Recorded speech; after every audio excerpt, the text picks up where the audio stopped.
I'm grateful to have this opportunity to share some of my experiences to help encourage women and support them in pursuing a career in aviation. What inspired you to become an aviation mechanic, and how did you get started in this field? So growing up, I got to see my grandpa work on tractors and my cousins work on cars, and I saw a picture of a girl fixing a helicopter, and I'm like, I want to do that. So I signed up for AMT school, and that's it. It may be a bit random, but I read a newspaper article from my local technical school. They were starting an aviation maintenance program. I was interested in that and went through the program, found that I loved it, and that's how I got my foot in the door in aviation.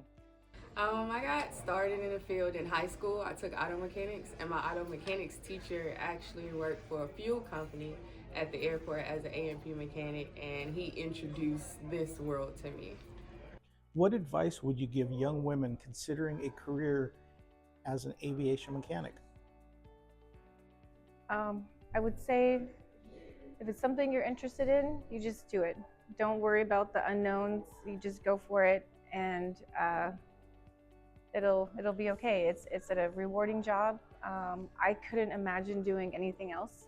I would wholeheartedly recommend it. I think it's a very valuable field. We need more women. I definitely think we bring something to the table. And I think it's just a very rewarding career. I say go for it. No hesitation. Even if you're afraid of the tires, the size of them, or the tooling, go for it. Because there are other avenues within aviation that you can use with your A&P license that doesn't necessarily require you to turn wrenches. How has the workplace culture changed for women since you started, and what changes would you like to see? With the increase of women on the floor, the work culture is definitely become easier and more friendly for women. You know, we're more accepted on the floor, and With just a minor thing, the uniforms, they have gotten better with those. There are now women's sizes offered, and probably just along those lines of like PPE gear and stuff like that being more fitted towards women. I think the culture has changed with more inclusion, and I think we still need a lot more of that.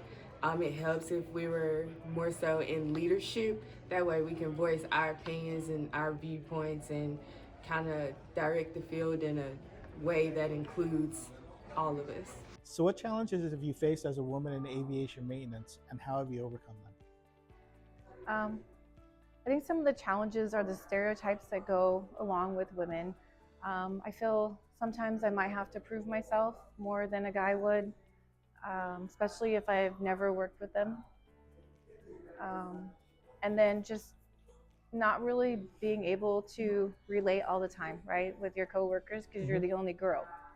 Some of the challenge you face, not only the physical demand, but sometimes it's the human demand of it, listening to other people's opinions, giving your opinion and explaining it in a way that others are able to receive it and understand what you're saying. And then the physical demands, you can always ask for help to assist you in some things, and then in other areas you're the smaller person, so you go in. As far as like recruitment, training, workplace culture, are there any changes you can see that might benefit to attract more women and retain them in aviation maintenance? I would say more changes would be more road shows, more going out to the elementary, middle schools, high schools, just showing a representation of women and just being out there explaining what we do, how we do it, and how we make it possible.